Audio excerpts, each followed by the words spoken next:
Many people work hard for decades, yet still struggle financially later in life. The Bible shows that money problems often come from repeated habits, not bad luck. I spent 25 years making the same money mistakes over and over, not because I was lazy or stupid, but because nobody ever taught me what the Bible actually says about handling finances. By the time I figured it out, I'd already wasted decades.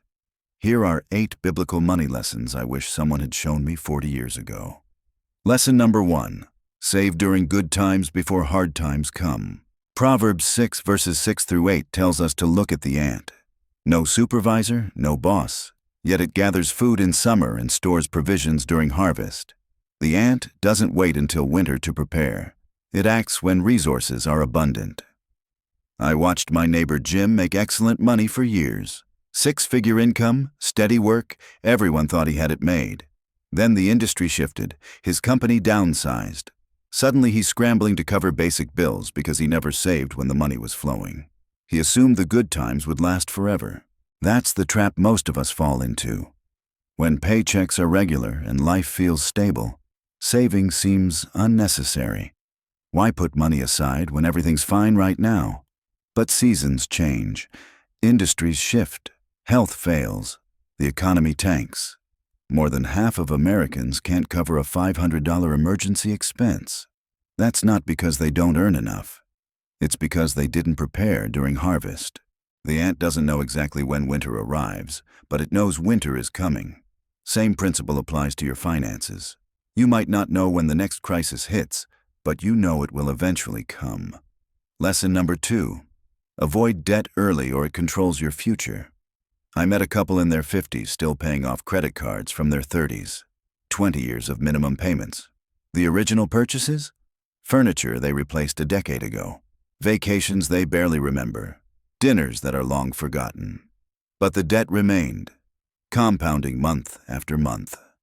Romans 13 verse 8 says, "Owe no one anything except to love each other." Proverbs 22 verse 7 puts it even more bluntly.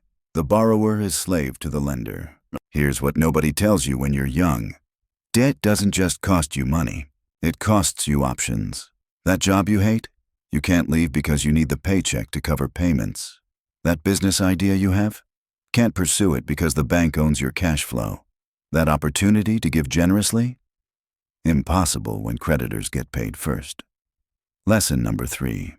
Small, consistent saving wins over fast money. 2 guys started working the same year. Both earned similar salaries. Mike saved $200 every month without fail. Boring, unglamorous, nothing exciting.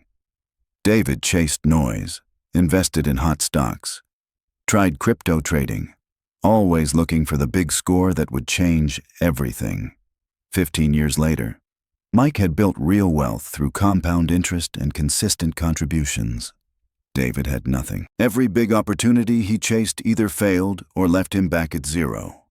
He was always one deal away from being rich, which meant he was always broke. Proverbs 21 verse 5 says, "The plans of the diligent lead surely to abundance, but everyone who is hasty comes only to poverty." The math is simple, but most people ignore it. Someone saving $1,000 annually at 6% interest has nearly $25,000 after 15 years. Not from luck or genius moves, from discipline repeated over time. We live in a culture that celebrates overnight success and lottery winner stories. Nobody makes a movie about the person who saves 10% of every paycheck for 30 years. But that person retires comfortable while the lottery chaser keeps playing. Lesson number 4. Wrong friends drain financial progress. Proverbs 13 verse 20 warns that whoever walks with the wise becomes wise, but the companion of fools will suffer harm. Your circle determines your financial trajectory more than your income does.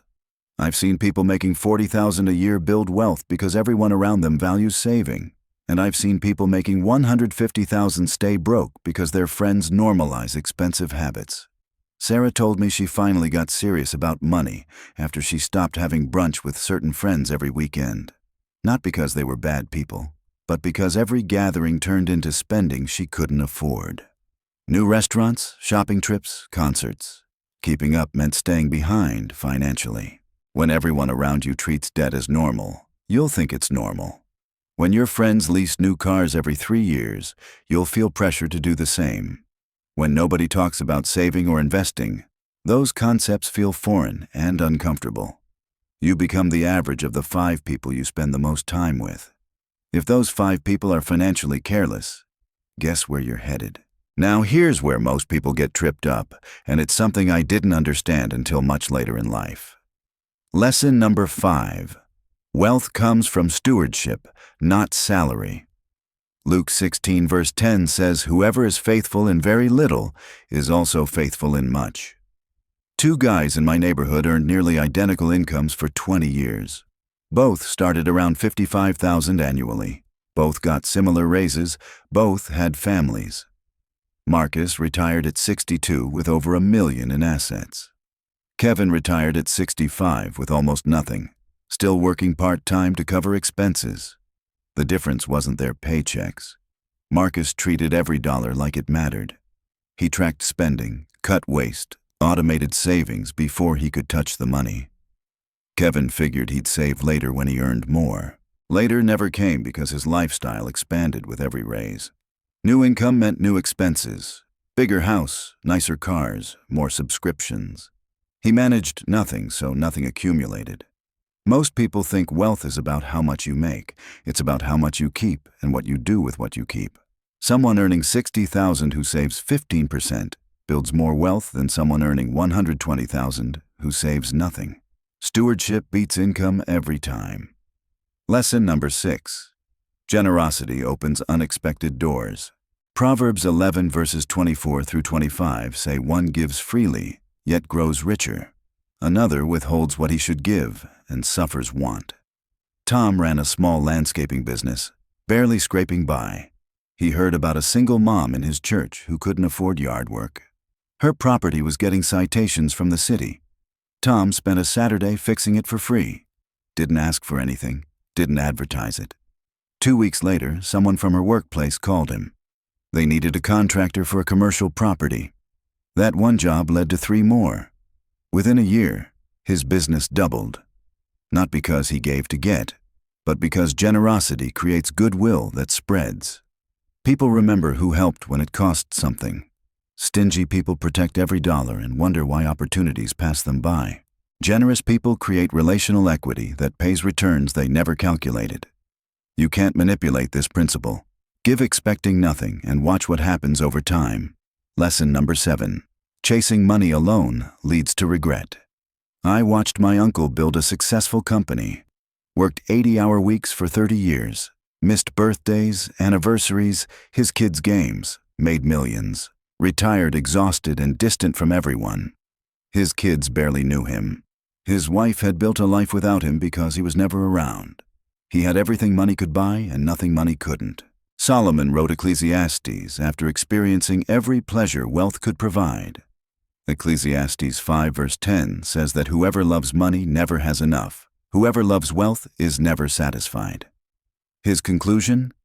Meaningless, all of it. Money makes a terrible goal because it never satisfies.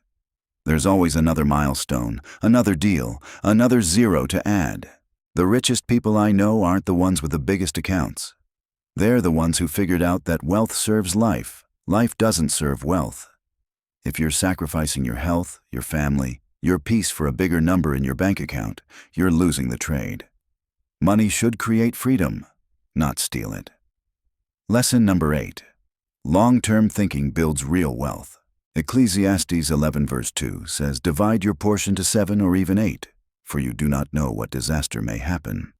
James invested across different areas: stocks, real estate, a small business, some bonds. Not flashy, not exciting. His brother put everything into one tech startup. It looked brilliant for 3 years. Then the company collapsed. His brother lost nearly everything. James weathered multiple downturns because his risk was spread. One investment dropped while another held steady. He thought decades ahead, not months. Most people chase quick wins and panic during downturns because they're thinking short-term. Wealth isn't built in a year. It's built through consistent decisions repeated over decades. The person who starts investing at 25 and contributes steadily until 65 will outpace someone who starts at 45 trying to catch up.